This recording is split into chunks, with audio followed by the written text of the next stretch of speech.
praticamente a origem nas cidades jardins, nós vamos falar um pouquinho. Essa ideia que surge também de um industrial, o Owen também era um industrial, preocupado com as suas questões, eles eram chamados de socialistas progressistas. E aí depois veio uma ideia, e vocês vejam, a ideia é mostrar para vocês algumas ideias de planejamento, algumas ideias de atender as questões que se apareciam. Phalanstère, por exemplo, era a ideia de você ter uma grande construção, onde você teria, além da moradia, uso para moradia, você teria usos comuns na época centrais, eram construções para 2.000 pessoas, e as edificações industriais ficavam ao lado. Né? Existe, é uma matéria que existe até hoje, são questões utópicas, mas a gente chega de repente em 1859, com Cerdà na Espanha, onde a gente pode ter, inicia-se, de uma certa forma, ali foi cunhado, por exemplo, o termo urbanismo, onde a gente tem uma primeira plano de urbanização, pensado agora muito mais além do que os aspectos físicos e territoriais, mas passando também a preocupações funcionais, sociológicas e econômicas da cidade. Né? Ali a gente tem módulos de quarteirão de 113 por 20, enfim. O Cerdà aqui é só para vocês entenderem. Esse daqui é o mapa medieval de Barcelona, no século XVI. Depois aqui é um projeto de expansão de Cerdà, né? Aqui do medieval. E aqui o detalhamento de como ele foi trabalhado. Então, lá em 1859, a gente vai ter alguns princípios que depois a gente vai ver repetido aqui em algumas cidades modernas que são bem construídas, principalmente em relação à questão dos quarteirões, das quadras. Né? O Cerdà ele passa a entender o interior das quadras como participante também das cidades, onde ele pode ser agora utilizado também como espaços públicos, privados ou semi-privados. Isso a gente vai encontrar depois nas unidades de vizinhança de Brasília, por exemplo. Né? Algo parecido, algo que pode ter originado essa ideia. Mas a diferença de conceitos é que a gente vê aqui a parede de Haussmann, onde a gente pega um plano de reordenamento da cidade. A gente tem uma cidade extremamente grande, com conflitos sociais, necessitando de um reordenamento, e a gente passa aqui para Cerdà, pensando na organização da cidade, mas pensando na sua expansão. Haussmann foi muito criticado no sentido de não ter preservado, né, por questões de preservação de patrimônio. E aí a gente entra em outras questões mais utópicas, surge a cidade linear de Soria, né? As cidades, então, a ideia de que não existam centros valorizados, não existe a questão da especulação imobiliária, a cidade ela pode ter um tamanho qualquer que seja, ela pode ligar uma cidade a outra. Aí nós temos a cidade industrial de Garnier, é uma cidade pensada para 35.000 habitantes, onde nós temos uma grande massa verde que separa a área residencial da área industrial. E aí nós vamos chegar também com a implantação das cidades de jardins, né? Onde as cidades elas seriam pensadas de forma a também ter grandes áreas verdes separando as cidades. As cidades são pensadas em termos de 32.000 pessoas, o tamanho delas, e elas vão se constituindo. E pensando aqui já numa possibilidade de bucólica também uma simplicidade em campo. Certo? A formação de cidades aqui, elas vão se integrando, ela tem grandes avenidas, ela parte de uma forma radiocêntrica, criando áreas verdes, né? E elas vão se constituindo lá. E aqui as ideias de unidade de vizinhança, essa questão das unidades de vizinhança, elas vão ser base para planejamento de grande número das nossas cidades modernas, né? Onde existe um conceito de área residencial, mas com a existência de bens e serviços que atendem aquelas primeiras necessidades dos moradores. Isso a gente vai encontrar posteriormente em outras cidades, Brasília também, isso, né? E essa é uma apenas um exemplo de uma cidade delas, Aripuna. É interessante que a gente vê aqui algumas questões, mesmo em cidades modernas, a existência agora dos cul-de-sacs, a cidade passa, ao invés de ser a rua passa, ao invés de ser uma rua de passagem, né, ela passa a ser uma rua apenas de atendimento de serviços, né, e aí vão perdendo conceitos da própria cidade medieval, onde acontecia, as ruas iam acontecendo conforme a formação das cidades, nem sempre a gente tinha continuidade. Chegamos então ao ano de 1922, com uma exposição em Paris, onde Le Corbusier, que é um arquiteto francês, apresenta a sua ideia de cidade, onde se construíam as residências e edifícios com 65 andares, a ocupação urbana para esse fim em torno de 5% da área de uso do solo, grandes áreas verdes, né?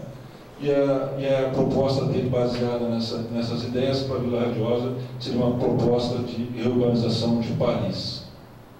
O que é interessante a gente chegar, e é onde eu quero chegar agora, nessa rápida passagem histórica, é a questão da formação dos congressos internacionais de arquitetura, de arquitetos modernos, onde a gente começa a ter, onde a gente vai bater lá com a Carta de Atenas de 1941, as questões que definem todo o planejamento urbano da nossa época moderna.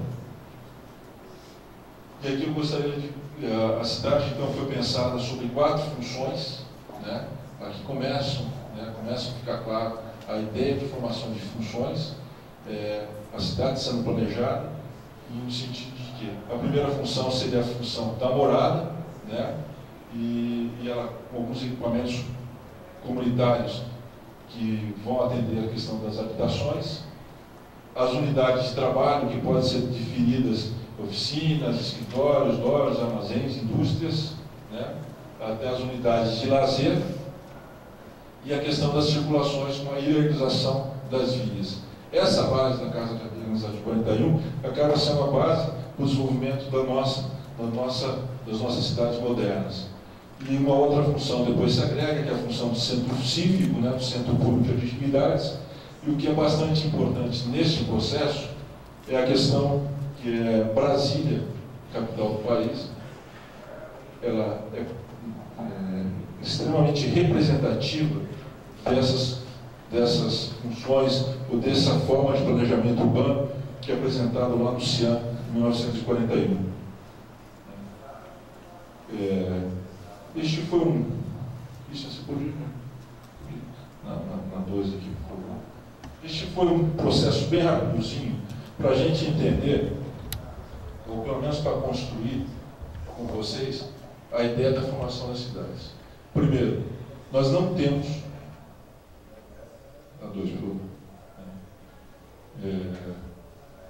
nós não temos um tipo único de cidade como verdade única. Grande e fundamental importância que se tem é entender os contextos locais, é entender as culturas locais.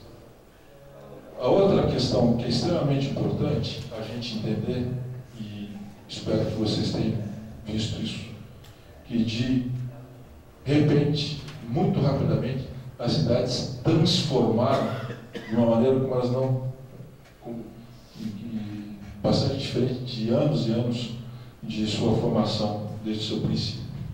A inovação tecnológica que surge com a Revolução Industrial, principalmente, ela leva a processos de transformação de cidades de uma maneira bem acentuada. E o que é interessante, o aspecto físico da cidade, ela não acompanha as transformações tecnológicas e as transformações de relação social que elas provocam. E aí, a gente vê, e é uma crítica, assim, à questão do urbanismo moderno, que é essa questão da implementação de uma fórmula para todo e qualquer tipo de cidade. E muita coisa que vai ser discutido aí é a questão da segregação que a idade moderna provoca em termos de relações sociais. Isso está implícito dentro da cidade de você, quando a gente estuda principalmente a questão do zonamento e quando a gente começa a dividir zonas urbanas.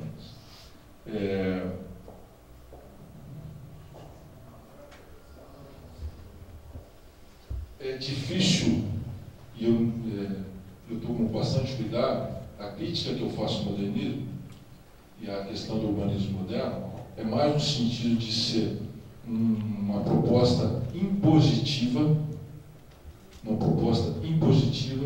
do que uma proposta de interação.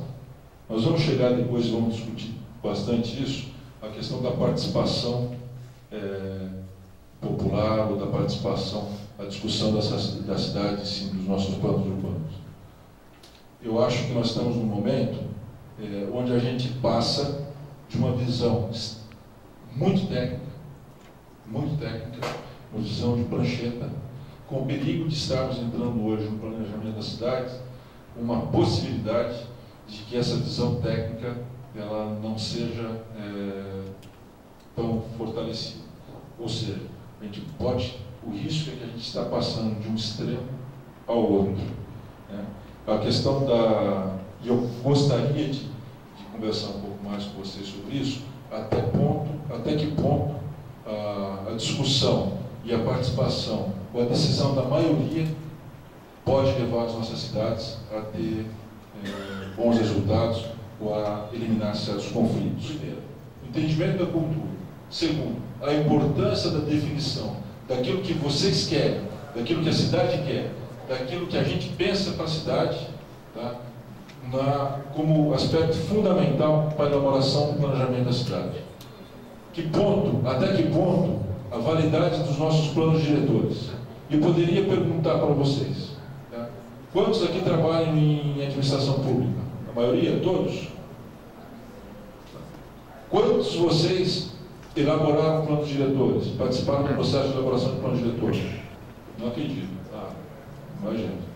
Quantos de vocês acreditam que os planos diretores são realmente utilizados na condução do desenvolvimento da administração de nossas cidades? Caiu consideravelmente. Olha, foram 3 pessoas que levantaram a mão. E aí a gente está discutindo aqui plano diretor. Tá? Se os planos diretores não são eficazes ou não estão sendo utilizados, por que em algumas cidades está sendo e em outras cidades não está sendo? E até que ponto eles são válidos ou não são válidos? Existe alguma desconexão entre aquilo que se planeja e aquilo que realmente a cidade precisa? E por que eles não são utilizados? E são questões que nós vamos conversar posteriormente, mas nós vamos partir depois do café, uma questão mais prática, a formação de um conceito diferente da cidade, em oposição àquela cidade voltada à segregação, uma valorização muito grande do aspecto automóvel, tá? E discutir um pouquinho essa dinâmica da cidade, de que forma que esse certo espraiamento que está havendo, inclusive nas nossas pequenas cidades, espraiamento é a cidade começar a se estender para perto da formação dos perímetros, e o que isso leva? A tendência hoje, que se discute bastante hoje na questão urbanística, é a questão de cidades compactas. E aí nós vamos procurar entender um pouco mais a questão dos adensamentos, a questão das densidades, a questão de o que leva, o que são esses parâmetros urbanísticos que de repente se determinam para a cidade, e o que tipo de provocação ele pode, de influência ele pode levar à vida das cidades. Né? Então, a primeira parte um pouquinho chatinha, um pouquinho histórica, no sentido de seguir uma sequência de o que nós estamos fazendo e por que nós estamos fazendo, né? E a partir desse segundo módulo, então, eu gostaria de discutir um pouco mais com vocês a formação do conceito das cidades, para entender o que nós estamos fazendo e que propostas que nós podemos ter. Tá certo? Então vamos para cá. Vamos tentar esquentar um pouquinho isso daqui.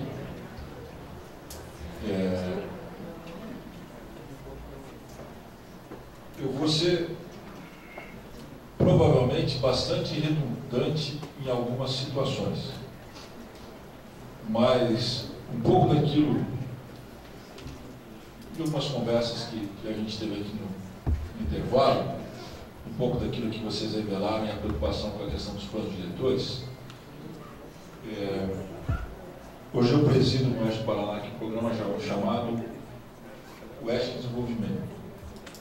Ele é um programa que ele foca na interação entre entidades públicas e privadas voltadas ao desenvolvimento econômico do Oeste do Paraná, um programa de âmbito regional. Depois nós vamos conversar um pouquinho mais sobre isso, sobre a necessidade e a importância de a gente ter a compreensão da inserção dos nossos municípios dentro de um contexto de território. Mas por que eu estou falando isso agora? Porque dentro do processo que a gente está participando naquele programa, uma das coisas que a gente tem mais levantado é a questão da responsabilidade de todos os parceiros pela efetivação dos planejamentos e das estratégias. Eu já disse para vocês, no início, que, de uma certa forma, ou ainda, eu também sou bastante crítico à forma de construção dos nossos planos diretores e a sua utilização.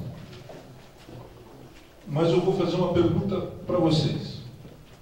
Se vocês estão na administração municipal, se vocês são os técnicos responsáveis pelo planejamento, qual a possibilidade, qual o grau de responsabilidade que vocês também têm para que esses planos sejam bem construídos e sejam bem monitorados? Eu não vamos iniciar um debate agora sobre isso. Eu espero que depois a gente debata, porque gostaria de ver os mais participantes. Eu quero ter ser iluminado a ponto de provocar esse debate com vocês. Mas o que eu quero dizer para vocês é isso. Gente, nós somos técnicos. A grande maioria de nós aqui somos técnicos. Nós somos detentores do conhecimento.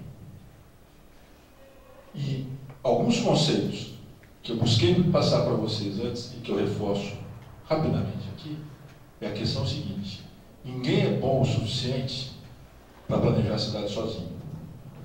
Ponto. Ninguém. O maior especialista em planejamento urbano do Brasil não tem condição de chegar em Ouro Verde e realizar o planejamento da cidade sozinho. Talvez ele faça um plano bem bonitinho, inclusive com uma teoria bastante fundamentada. Mas se ele não tiver a participação, primeiro, dos técnicos da prefeitura, e segundo, uma compreensão da cultura da cidade e das relações da cidade num contexto regional. Segundo, por mais que esse plano seja bom, e vamos compreender então que ele consiga realmente sozinho fazer aquele plano. Se não existir o compromisso e a compactuação de vocês para a efetivação desse plano, o plano vai ficar bonito, emoldurado e colocado. Então eu vejo e volto a reforçar com você uma certa euforia quando se elaboram os planos diretores. Alguns prefeitos gostam de empunhá-los, né? Olha, realizamos o plano diretor, a cidade agora tem o seu caminho voltado para o futuro, bastante estratégico, então. Mas na realidade, na prática, esses planos não são seguidos. Alguém me falava que os que são seguidos são os LDOs, os planos, né, as leis orçamentárias, né, e porque existe uma pouca fiscalização sobre a questão da realização dos planos ou não. Então, o que eu busco com vocês agora, na sequência daquela construção inicial, é, gente, nós somos técnicos. Cabe a nós a responsabilidade para continuar no plano. Mas primeiro de tudo, eu tenho que acreditar. Primeiro eu tenho que acreditar em um tipo de cidade. de acreditar na minha cidade. Primeiro eu tenho que entender que cidade eu quero, ou que cidade a sociedade de Ouro Verde quer para Ouro Verde, ou qual a cidade possível para Ouro Verde. Peguei você agora, Paulo. Eu tenho que acreditar que é possível. Se eu não acreditar que seja possível, nós estamos aqui hoje perdendo tempo, vocês estão perdendo tempo no seu trabalho, então estamos criando uma enorme expectativa na população, e isso tem acontecido ao longo dos tempos. A gente passou por alguns processos, né, Regina, lá em Toledo, a gente trabalhou junto uma épocazinha lá. Quantas vezes você viu a sociedade sendo reunida para discutir? Em alguns momentos, as expectativas geradas, os caras não estão nem aí mais. Vão um padre do prefeito, com os amigos do prefeito. Será que isso é legítimo? Você está entendendo isso? Você está entendendo? Você está entendendo? Mas para a gente acreditar que é possível, a gente, mais do que tecnicamente conhecer as ferramentas, eu sou técnico. Eu sou técnico. Eu não estou contra vocês e nem me posicionando contra o conhecimento técnico. Mas mais do que reconhecer, entender quais são as ferramentas, quais são as leis que regem este ou aquela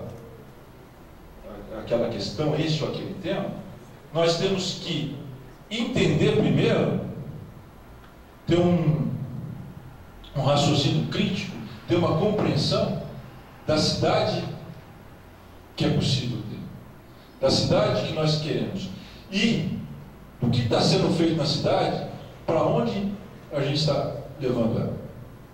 Quais são as implicações e as consequências dos nossos atos, dos nossos projetos, dos nossos programas dentro da cidade. Eu mostrei para vocês que as cidades têm conceitos diferentes. Um cidadão muçulmano que chegue na cidade grega, de repente vai se sentir extremamente deslocado, que chega para morar.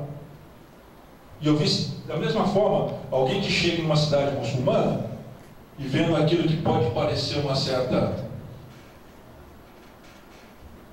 bagunça, um certo descontrole, tem muito a ver com a cultura local. Se é bom ou ruim, se leva a outras questões de saneamento, por exemplo, uma coisa, isso é uma outra coisa com outro momento. Eu quero que vocês entendam a importância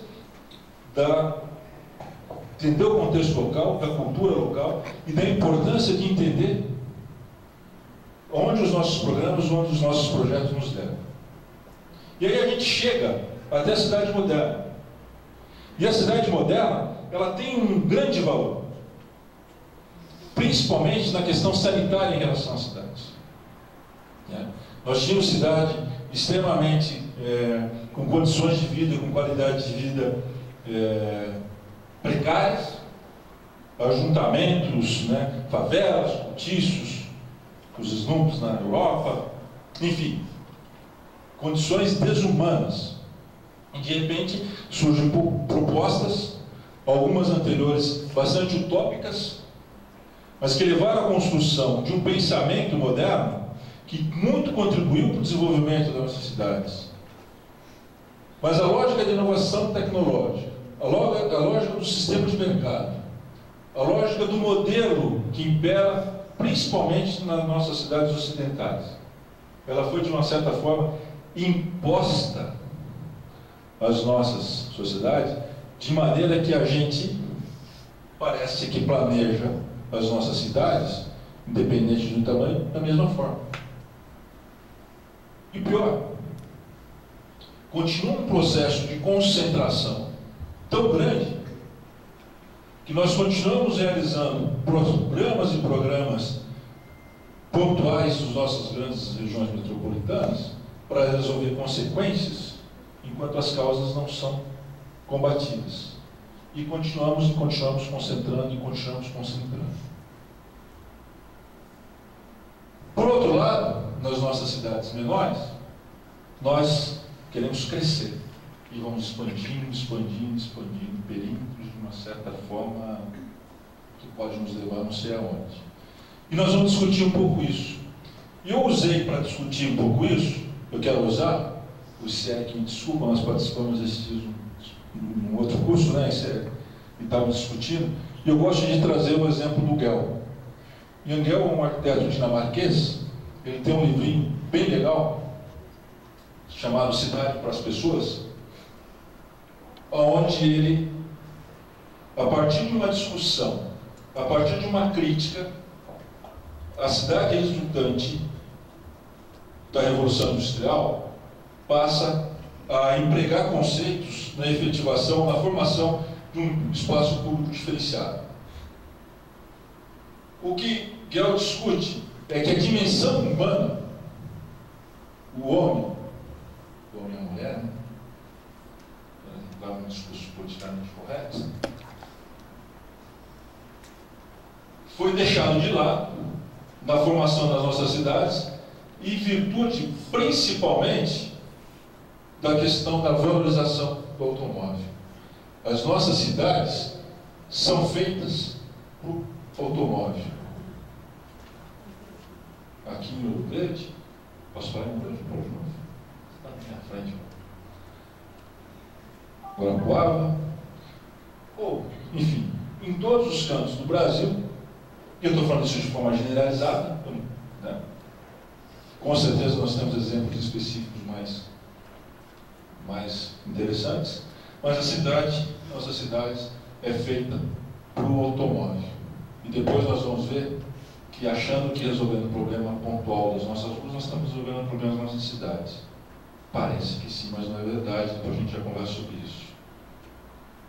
E ele critica bastante a questão do modernismo, no sentido que ele dá baixa prioridade ao espaço público, às áreas de pedestre e ao papel do espaço urbano como local de encontro dos moradores da cidade. A questão do modernismo, ele vai começar a falar bastante no aspecto segregador que tem o zoneamento.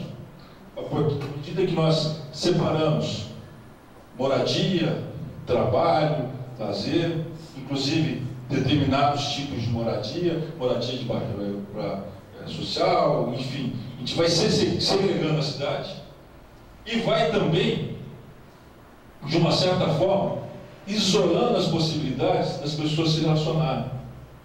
Os nossos espaços públicos são voltados para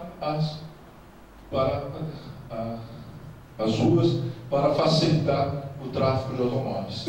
E quanto mais a gente facilita o tráfego de automóveis, mais automóveis a gente leva para o centro da cidade, e parece que aí tem uma contradição, uma questão assim meio complexa para ser resolvida. E o espaço gerado por isso é um espaço com obstáculos, com ruído, com poluição, risco de acidentes e algumas condições extremamente desumanas, né, que vão ser encontrados nas maiorias das cidades do mundo. Essa percepção do Gell é real? Alguém podia contribuir comigo? Vocês acham que isso realmente acontece? Acontece na nossa região, por exemplo, sem especificar cidade? Isso é uma verdade? O que eu estou buscando construir com vocês, e cada um de vocês vai confirmar o que já pensa sobre as cidades, ou vai reciclar, ou vai contribuir com a formação de um conceito novo, é isso. A gente precisa começar a construir e pensar a nossa cidade em termos de onde a gente quer chegar. Mas isso já é discutido lá desde 1961. Essa jornalista aqui, Jane Jacobs, né, através de um livro chamado Morte e Vida das Grandes Cidades, ela já pregava isso. Ela já pregava que o aumento do tráfego de automóveis, a ideologia urbanística do urbanismo, que separa os usos da cidade, poria um fim ao espaço urbano e da cidade. 1961, 2015. Existem algumas pessoas que são visionárias. Ela pregava algumas coisas, né, a questão de colocar, ela falava muito da cidade medieval, algumas questões, mas o importante é o conceito. O conceito é de que a dimensão humana ela passa a ser desvalorizada em função da máquina. E como a máquina, a gente tem processos bem padronizados e processos bem definidos, nós também definimos, como por exemplo, Le Corbusier definiu, a casa com a máquina de morar. E a cidade também passou a ser definida de uma forma bastante racional. Então, olha, vamos separar aqui. As pessoas moram, aqui as pessoas trabalham, aqui as pessoas brincam, aqui as pessoas vão para o culto. Isso parece bastante lógico. E isso contribuiu muito para a formação da nossa cidade. Mas isso leva a determinadas questões que e muito contribuíram para algumas doenças sociais que nós temos hoje. Mas se ele acabar com tudo isso, isso é bastante questionável. E essa formação de conceito da cidade, numa época como hoje, onde eu falo isso há 20 anos, onde nós estamos num momento de transição de sistemas, né? A gente passa de uma economia industrial, a gente já está entrando na era da eletrônica, já estamos chegando daqui a pouco em algumas transformações envolvendo mais a ciência orgânica, transformações biológicas, enfim. Nós estamos num processo extremamente diferenciado do que a gente tinha há 20 anos, por exemplo, em 61. E parece que as coisas não se resolveram muito. E o que acontece? Que a grande parte da população se concentra em áreas urbanas, as cidades crescem rapidamente e continuam crescendo. E ele coloca, então, que o foco da cidade que ele pensa, ele coloca que o foco da cidade que ele pensa é uma cidade voltada nas pessoas. Ele parte do conceito. Bem, esse é o meu objetivo geral. E agora? Como é que eu faço para chegar nessa cidade que eu quero? Eu não conheço a dinâmica de discussão e pensamento em Copenhague, lá na Dinamarca, de como o Gell, se teve um processo participativo com a sociedade ou não vou entrar nesse ponto agora. Mas a cidade que eles construíram, é uma cidade focada nas pessoas. Uma cidade fria, né, escandinava, onde isso parecia não acontecer. Onde aqui, onde a gente está no país tropical, com possibilidades maiores de encontro, a gente pensa um pouquinho, ou está construindo cidades diferentes. E aí o Gell defende isso. Bem, então eu tenho que, para chegar numa cidade voltada para as pessoas, eu preciso de uma política urbana integrada. Porque aí sim eu vou conseguir desenvolver cidades vivas, com vitalidade, seguras, sustentáveis e saudáveis. Certo? E aí é repensar a questão da função social do espaço da cidade. E que a gente, para quem conhece, vai encontrar bastante essas definições da nossa Constituição, do nosso Estatuto da Cidade, e a gente está falando aqui de um outro lado do mundo. E a ideia aqui é que a gente volte a ter cidades sustentáveis. Como é que a gente chega? Né? E esses são princípios básicos, ainda não são ações específicas. Tá? Como é que a gente chega numa possibilidade de uma cidade cheia de vida? Reforçando a possibilidade das pessoas se sentirem convidadas a caminhar, a pedalar ou para permanecer nos estados, ou permanecer nas cidades. A cidade tem que ser convidar as pessoas a transitarem por ela, convidar as pessoas a se reunirem, a terem pontos de encontro, a caminhar. Nossas cidades aqui, nossas pequenas cidades, apresentam essa condição. Os nossos espaços urbanos nos convidam a ficar nas cidades, nos convidam a sair para as ruas, nos convidam a nos encontrarmos. Isso parece utópico. Ninguém mais tem tempo para isso. Eu estou falando de uma consequência ou eu estou falando de uma causa?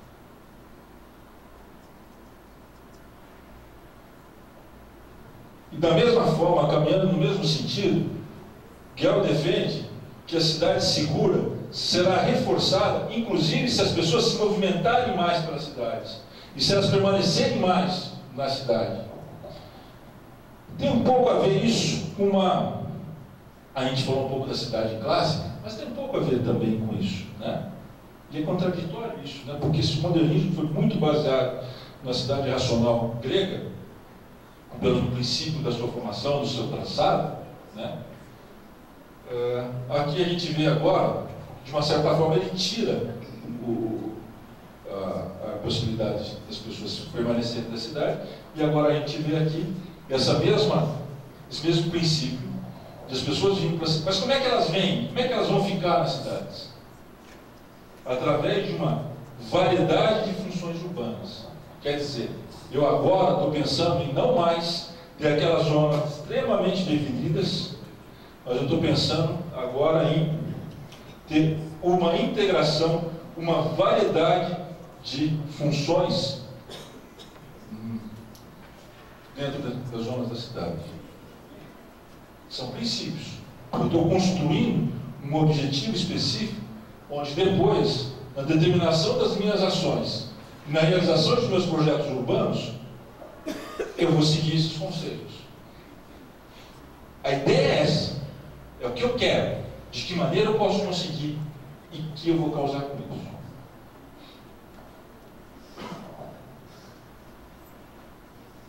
Ele fala também na questão da mobilidade verde, que é a questão da sustentabilidade e a questão da mobilidade. E não vamos entrar no mérito aqui agora das exigências do plano de mobilidade urbana, até porque, né, eu também acho que a gente tem que tomar bastante cuidado com o conceito, entendimento do conceito que seja mobilidade urbana. Não é só favorecer andar bem de ônibus ou andar bem de carro, né, mas é principalmente possibilitar deslocamentos a pé, de bicicleta, transporte público efetivado, bastante acentuado, no sentido que a gente consegue, com uma redução de consumo de recursos, a gente pode limitar a questão de emissão e diminuir níveis de ruído. Vamos ser sinceros, gente. Vamos ser sinceros aqui entre nós. Ele está falando das pessoas andarem a pé, ele está falando das pessoas usarem bicicleta, ele está falando das pessoas usarem mais transporte público, ele está falando da gente se aproximar mais das ruas. Vocês acreditam que isso é possível? Aqui em Toledo? Aqui em Matelândia? Será que as pessoas... É possível isso? Será que as pessoas... Esse negócio de andar a pé e bicicleta é possível? Isso não é utopia. Vocês vão para o trabalho como? A pé? Beleza. Quem vai para o trabalho de carro? Quem vai para o trabalho de carro? Quantas quadras você mora no seu trabalho? Paulo. Você também, Paulo. Você, desculpe o seu nome? Fábio. Fábio. Primeiro, Fábio. Eu acho que umas 15 ou 20. Fábio tem 15 ou 20 quadras para andar. Paulo? A minha é longe, a minha é 5. 5 quadras para andar. Quem mora perto de casa e vai para casa de carro? 1 quilômetro. É perto. Ninguém mais quer falar. Mas o sol, o calor. E o sol? E o sol? Cadê as árvores? E as árvores? Mário, quantas quadras você... Ô, Leandro, Quantas quadras você mora no seu trabalho? 2 quadras. 2 quadras. E eu, parcialmente, na metade do tempo eu vou a pé e metade do tempo eu vou de carro. Pode isso? Eu não vou lá estacionar, vou lá e volto para cá. Mas eu ainda tenho uma desculpa, eu levo minha filha para a escola de manhã, né? Aí quando eu volto, eu pego... Quando eu não levo ela, eu pego e vou a pé. Aí eu também. Mas é isso, é aquela questão assim, até que ponto, né, nós entendemos que é possível a gente transformar. Até que ponto algumas das nossas ideias são realmente utópicas demais, ou até que ponto a gente pode, de repente, começar a explorar determinadas questões do planejamento das nossas cidades em determinados pontos da nossa cidade. Parabéns, Leandro, pelo projeto de estacionamento na frente da prefeitura, ficou bacana. Isso é resultado do nosso curso lá. Fizemos um trabalho de desenho urbano para usar a prefeitura